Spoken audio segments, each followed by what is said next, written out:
ये धर्म के नाम पे जो लोग धंधा चला रहे हैं वो इस देश को मुद्दों से भटकाने के लिए ये चीजें क्रिएट कर रहे हैं। केंद्र सरकार और बीजेपी पूरी तरह से सांप्रदायिकता के ऊपर लगी हुई है। पेट्रोल पंपों पे भी लिख दो सारा तेल तो अरब की कंट्रीज से आ रहा है, वहां लिखिए तेल कहां से आ रहा है, होटल ढाबों पे ही क्यों? इसका मतलब क्या है? आप जो है दोबारा से दंगा करवाना चाहते हैं और उसी दंगे से आप जो है सत्ता में आना चाहते हैं। ये सरकार कह रही है हम संविधान हत्या दिवस मनाएंगे, तो सरकार को फिर किसान हत्या दिवस का दिन भी रखना चाहिए। और ये तीन टांग की जो सरकार है केंद्र में, बैसाखियों की सरकार है, ये 5 साल चल नहीं पाएगी। ये सरकार जो है जाएगी देश से। ये कॉरपोरेट का, उद्योगपतियों का मुखौटा ओढ़ करके जो लोग सत्ता में बैठे हैं इनको उखाड़ फेंकना। नमस्कार, मैं ब्यूटी गिरी और आप देख रहे हैं नेशनल दस्तक। इस वक्त दिल्ली के जंतर मंतर पर है और आप मेरे पीछे ये तांता देख सकते हैं। यहाँ पर जंतर मंतर पर आज किसान इकट्ठा हुए हैं और सरकार से अपनी कुछ मांगे कर रहे हैं। हमारे साथ इस वक्त बातचीत करने के लिए मौजूद है रवि आजाद, किसान नेता है। सबसे पहले आपसे सवाल ये है, किसानों को तो बॉर्डर पर रोक दिया गया था, दिल्ली कैसे पहुंचे किसान? दिल्ली देश की राजधानी है और हमारी जो मांग है वो दिल्ली में बैठी हुई केंद्र सरकार से है। और दिल्ली किसी के बाप की थोड़ी है, दिल्ली हमारी है।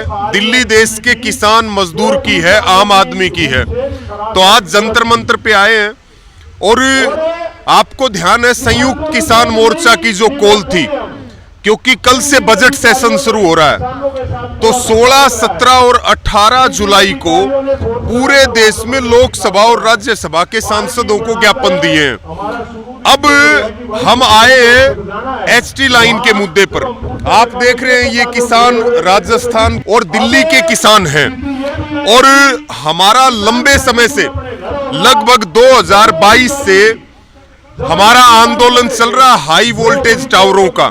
और आपको पता है कि किसान खेत का मालिक किसान है और ये जो बिजली लाइनें हैं, ये एचटी लाइन है, ये अडानी, अंबानी और टाटा की लाइनें हैं। बिजली सरकार फ्री में नहीं देती, तेल सरकार फ्री में नहीं देती, गैस सरकार फ्री में नहीं देती, लेकिन किसान की बेशकीमती जमीन फ्री में चाहिए। और सरकार क्या करती है, किसान के खेत में बिजली कंपनियां जाएंगी, कोई मुआवजा नहीं देंगे, किसान की कोई सहमति नहीं लेंगे, कोई कानून नहीं है, जबरदस्ती किसान की फसल को उजाड़ करके जिस 1 एकड़ की कीमत 1 करोड़ रुपए है उसको 20 लाख रुपए उसकी कीमत नहीं छोड़ते। आज हरियाणा में करीब करीब 25 प्रोजेक्ट बंद हैं। आज दिल्ली में पावर ग्रिड का काम ओचंदी बॉर्डर पे रुका हुआ है। आज जो है राजस्थान में कई लाइनें बंद हैं। आज फिर हम बजट सेशन से पहले एचटी लाइन के मुद्दे पर सरकार को चेताने के लिए आए हैं कि केंद्र सरकार एक मजबूत कानून बनाए जिसमें मार्केट रेट के हिसाब से किसान को मुआवजा मिले, अन्यथा किसान जान दे सकता लेकिन वो जमीन अपनी फ्री में नहीं देगा। बिजली फ्री में मिलती है क्या? तो फिर किसान की जमीन फ्री में क्यों चाहिए? जी, कल से जो है बजट सेशन की आप बात कर रहे हैं, उसमें अलग एक डिमांड है आपका, बजट सेशन में किसानों के लिए अलग से बजट बनाया जाए। हरियाणा में भी बजट सेशन चल रहा है, क्या वहां पर कुछ मिल रही है सहूलियत? नहीं, वहां भी हमने जो हमारे स्टेट के मुद्दे हैं, हरियाणा सरकार को 20 जुलाई तक का हमने अल्टीमेटम दिया। आज हमारे डेपुटेशन को सरकार ने बातचीत करने के लिए बुलाया है, लेकिन बड़ी बात यह है कि ये 9.5 साल तक कहां सोए हुए थे। इनको ये पता है कि लोकसभा चुनाव में तुम्हारा 5 सीटें हरियाणा में घटी है, विधानसभा चुनाव में बीजेपी का सुपड़ा साफ हो रहा है। उसको देखते हुए ये एक तरह से किसानों को बहलाने का काम कर रहे हैं, लेकिन देना असल में कुछ चाहते नहीं है।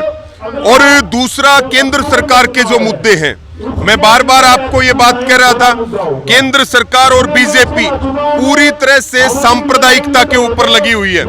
जो कावड़ की यात्रा चल रही है, आप देखिए वहां पर जो उत्तर प्रदेश सरकार ने आदेश दिया है कि ठेलों से लेकर के होटल ढाबों तक पे आप नाम लिखिए।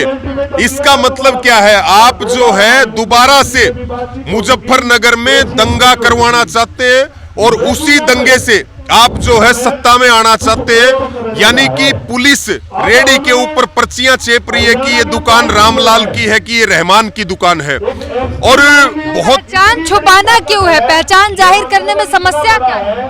देखिए, तो फिर पहचान हम कब कह रहे हैं पहचान छुपाइए? कल को ये कहेंगे आधार कार्ड गले में डाल के घूमिए, कल को ये कहेंगे वोटर कार्ड आप गले में डाल के घूमिए। तो फिर पहचान ना छुपाए तो पेट्रोल पंपों पे भी लिख दो सारा तेल तो अरब की कंट्रीज से आ रहा है, वहां लिखिए तेल कहां से आ रहा है। होटल ढाबों पे ही क्यों, पेट्रोल पंप पे क्यों नहीं लिखना चाहिए? कावड़िए के शुद्ध भोजन के लिए ये सारी व्यवस्थाएं की गई ताकि कलेश ना हो। एक बात बताइए, कावड़ हमारा मुद्दा है ही नहीं। अगर कावड़ मुद्दा होता तो अडानी अंबानी के बेटे कावड़ क्यों नहीं लेके आ रहे हैं? ये धर्म के नाम पे जो लोग धंधा चला रहे हैं वो इस देश को मुद्दों से भटकाने के लिए ये चीजें क्रिएट कर रहे हैं। आस्था एक अलग चीज है और धर्म के नाम पे धंधा चलाना एक अलग चीज है। सरकार इन चीजों में लगी हुई है। सरकार कह रही है हम संविधान हत्या दिवस मनाएंगे, तो सरकार को फिर किसान हत्या दिवस का दिन भी रखना चाहिए, महात्मा गांधी के हत्या दिवस का दिन भी रखना चाहिए। हरियाणा में आप देखिए, हरियाणा की जो नायब सैनी की सरकार है उसने 6 पुलिस अधिकारियों के नाम भेजे हैं वीरता पुरस्कार के लिए, 3 आईपीएस और 3 एचपीएस। यानी कि जो किसानों के आंदोलन को कुचलेगा, जो किसानों पे गोलियां चलाएगा, भारत सरकार राष्ट्रपति उसको वीरता पुरस्कार देंगे। ये देश हमारा किस दिशा में जा रहा है? तो आपने आइडेंटिफाई कर लिया कि वही लोग थे उस किसान आंदोलन को कुचलने वाले? नहीं, सरकार ने सिफारिश करी है। हाँ। सरकार ने सिफारिश करी है, किसी और वजह से की होगी। किसी और वजह से नहीं की। किसी और वजह से की है तो सरकार से स्टेटमेंट दिलाइए। और किसी और वजह से अगर कावड़ यात्रा वाला भी आदेश दिया हो तो आप बताइए। ये जो सांप्रदायिकता का माहौल जो फैलाना चाहते हैं, असल मुद्दा वो है। और हम सरकार को ये कह रहे हैं हरियाणा में बीजेपी हारेगी। हम अगले 2 महीने में हरियाणा के एक कोने में जाएंगे, महापंचायतें करेंगे संयुक्त किसान मोर्चा के फैसले के अनुसार। और आज मैं ये बात कह रहा हूं, बीजेपी हरियाणा को जीतने के लिए शाम दाम दंड भेद सब कुछ लगा देगी, कोई कमी नहीं छोड़ेगी। लेकिन फिर भी ये हरियाणा हारेंगे, और हरियाणा हारेंगे तो फिर किसान का ट्रैक्टर दिल्ली आकर के रोकेगा। और ये 3 टांग की जो सरकार है केंद्र में, बैसाखियों की सरकार है, ये 5 साल चल नहीं पाएगी। ये सरकार जो है जाएगी देश से। किसान अगर भाजपा को हराने का काम करेंगे तो किसको समर्थन देने का काम करेंगे? देखिए, समर्थन देना हमारा काम नहीं है। हमारा काम है, अगर एक को हरा रहे तो दूसरे के पास तो समर्थन देखिए, जाएगा। समर्थन करना जनता का काम है, हमारा काम है विरोध करना। हमारी अपील ये है कि जो बीजेपी को हराए उसको वोट दीजिए और दिलवाइए, नहीं तो ना लोकतंत्र रहेगा, ना ये देश रहेगा, ना किसान मजदूर रहेंगे, और ना ये संगठन रहेंगे, ना संविधान रहेगा। इसलिए जरूरी है कि जो ये कॉरपोरेट का, उद्योगपतियों का मुखौटा ओढ़ करके जो लोग सत्ता में बैठे हैं, इनको उखाड़ फेंकना। किसानों की अपनी पार्टी जो है वो तो चुनाव लड़ती नहीं है। जनता को एक क्लैरिटी तो चाहिए होगी कि कौन किसानों की बात कर रहा है। अगर बीजेपी को वोट नहीं देना है तो किसको देना है और कौन कर रहा है किसानों की बात? देखिए, बड़े जो बदलाव हैं वो हमेशा आंदोलन से होते हैं। और अब की बार जो लोकसभा चुनाव का परिणाम है उसने एक चीज बता दी है कि आंदोलन की कमान, यानी कि सरकार की कमान जनता ने अपने हाथ में रखी है। कोई भी पार्टी, देखिए, बीजेपी ने सबसे ज्यादा नाश किया है किसान, मजदूर, बेरोजगार का, चाहे वो महिला सुरक्षा का मुद्दा हो।